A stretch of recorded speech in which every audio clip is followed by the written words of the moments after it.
campeones que están muertos en League of Legends. La historia de los campeones a veces puede ser algo desafortunada, y aunque estamos acostumbrados a ver cómo el bueno siempre se sale con la suya, no siempre es así. ¿Quieres saber cuáles son las historias de estos campeones desafortunados? Bueno, empecemos el video. Joven y curiosa y carismática, Orianna era la hija de uno de los mejores artesanos de extremidades artificiales de la ciudad de Piltover, donde incluso a veces estas extremidades mecánicas llegaban a ser mejor que las mismas naturales. Aunque esta historia no va a terminar nada bien. Aunque Orianna era una chica sobreprotegida, esta de vez en cuando iba a eventos. Esta amaba el teatro, deleitándose con las obras de los bailarines que con sus bailes y música contaban historias de tierras lejanas. Esta había aprendido de su padre, ya que cuando esta llegaba a su casa, esta fabricaba sus propios bailarines mecánicos, siendo un negocio de padre e hija. Pero un día llegó una noticia. Había sucedido una explosión en un distrito de Zaun, donde la tubería química a causa de la explosión se había roto, liberando un gas extremadamente venenoso.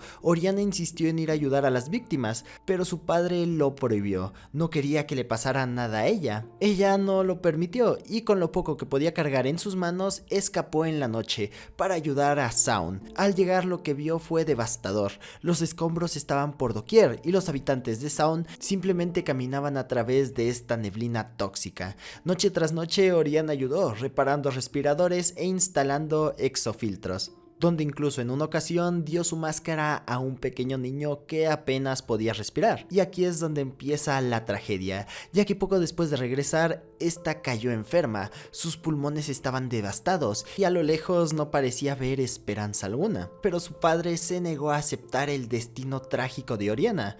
Con sus habilidades crearía pulmones artificiales y después la operaría él mismo. Después de la operación, este instalaría un mecanismo de cuerda para el funcionamiento de estos, donde solo él tendría la llave, para que Orianna jamás se volviera a alejar de él otra vez. Parecía que todo había salido bien, pero el veneno empezó a avanzar poco a poco más allá de sus pulmones, expandiéndose por todo su cuerpo, y así fue como padre e hija poco a poco fueron reemplazando cada uno de los órganos de Orianna, cada vez que estos se atrofiaban, hasta que con el tiempo el cuerpo de Orianna ya era totalmente mecánico, excepto su órgano vital más importante, su corazón, con el cual Orianna conservaba su vida. Este proceso de cambio hizo que el padre de Orianna perdiera toda su fortuna, pero este era feliz, ya que había salvado la vida de su hija. Aunque la felicidad les duró muy poco, ya que meses después este caería enfermo del corazón.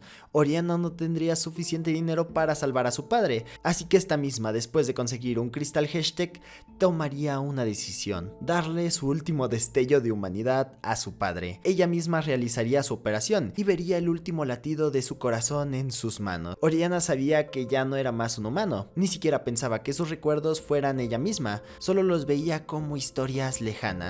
Esta soldaría la llave de cuerda de sus pulmones a su espalda y desaparecería. Cuando su padre despertó más tarde después de la operación, con el último pedazo de humanidad de su hija en él, vería al lado un juguete de una bailarina que no paraba de bailar nunca. Hablemos de otro campeón, y es que tiempo atrás en las fuerzas de Noxus, Sion llegó a la cúspide del ejército, siendo temido no solo por sus enemigos, sino hasta por sus mismos aliados por su brutalidad. Sion no era conocido por ser el más ágil o el mejor estratega en la hora de la batalla, pero cuando se trataba de brutalidad, este arrasaba. Estamos hablando de la cúspide de la expansión del imperio de Noxus, muchos años atrás de la historia que conocemos hoy en día, ya que Noxus se expandía rápidamente y nadie podía hacerles frente, hasta que hubo una ciudad que por primera vez se había resistido a su conquista. No solo esto, sino que los habían hecho retroceder. Esta ciudad se llamaba Demacia. Sion se encontraba en esa cruzada. En su campamento el general estaba a punto de dar la retirada, ya que quería irse sin bajas de sus hombres. Esto no le gustaría nada a Sion, ya que este acto parecía muy poco noxiano, así que tomaría a su general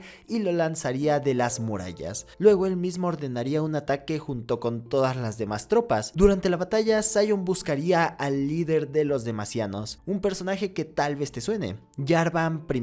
En el juego conocemos a Jarvan IV, su descendiente, pero en la búsqueda de su líder, muchas de las tropas de Noxus desertaron de la batalla, dejando a Sion y solo a unos pocos guerreros en contra del ejército de Demacia durante este encuentro. Uno por uno las fuerzas de Noxus cayeron, pero Sion seguiría a pie, a pesar de ya haber sido perforado por más de una docena de espadas y más de 20 flechas. Este al final encontraría a Jarvan I y daría el golpe definitivo. Con sus últimas fuerzas, este arrancaría la corona del rey con una mano, mientras que con la otra lo tomaría del cuello, estrangulándolo poco a poco. Los guardias de Jarvan apuñalarían a Sion una y otra vez, pero este no dejaría de apretar cada vez más el cuello de Jarvan, hasta que este dejaría de moverse. Ahí es cuando Sion decidiría que la muerte había llegado para él también. Después de esta batalla y este granito, el cuerpo de Sion fue recuperado, aún con la corona del primer rey de Demacia en sus manos. Este fue venerado por Noxus como un héroe de guerra, siendo su cuerpo transportado hasta un monumento construido en su honor, para que de ahí conciliara el descanso eterno. Pero esta idea cambió,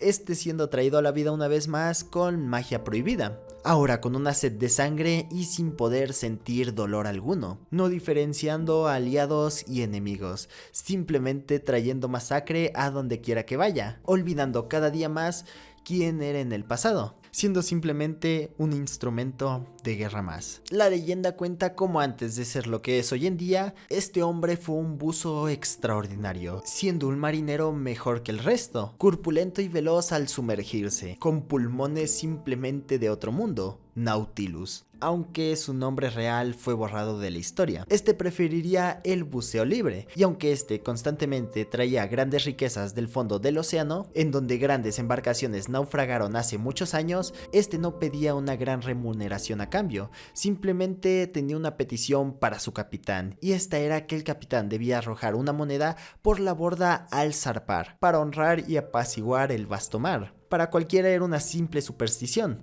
pero para otros significaba poder volver a salvo. Con el paso del tiempo, los botines cada vez fueron menores, hasta que un día alguien compró el barco de Nautilus junto con todos sus marineros. El nuevo capitán, proveniente de un lugar lejano, traería consigo un traje muy particular, un gigantesco traje de bronce y hierro. El capitán había escuchado de un gran buzo, y es por eso que había comprado el barco, ya que su objetivo era un barco hundido que jamás había sido alcanzado con un tesoro inimaginable. Nautilus aceptaría usar el traje, pero al ponérselo, este sería tan pesado que la madera crujiría al caminar simplemente sobre ella. Nautilus estaba listo para entrar al mar, aunque su rostro cambió justo antes de sumergirse, ya que el capitán no hizo la ofrenda. Conforme bajaba poco a poco, el miedo en el corazón de Nautilus aumentaba, ya que con cada metro extra simplemente había oscuridad debajo de él. Durante este sumergimiento, Nautilus fue arrastrado por algo que lo llevaba a las profundidades, y ahí fue cuando se dio cuenta que el capitán no buscaba riquezas, sino un poder desconocido que yacía en el fondo del mar. Nautilus intentó escapar, con todas sus fuerzas tomó el ancla del barco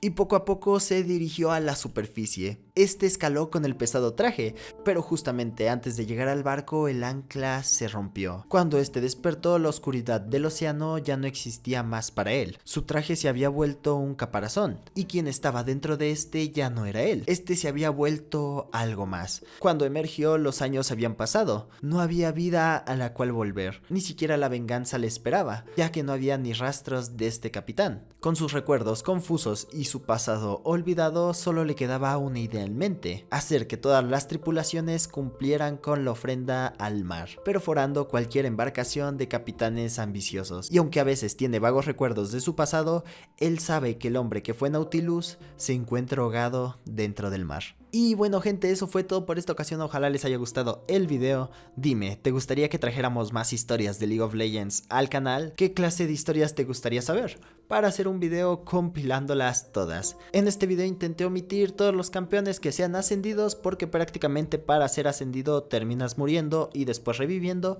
o campeones de las Islas de las Sombras, ya que todos están entre la vida y la muerte. Por mi parte ha sido todo, te voy a dejar mis redes sociales aquí abajo en la descripción por si gustas seguirme, y 2 videos a continuación los cuales están buenísimos. Nos vemos en el siguiente video, adiós a todos.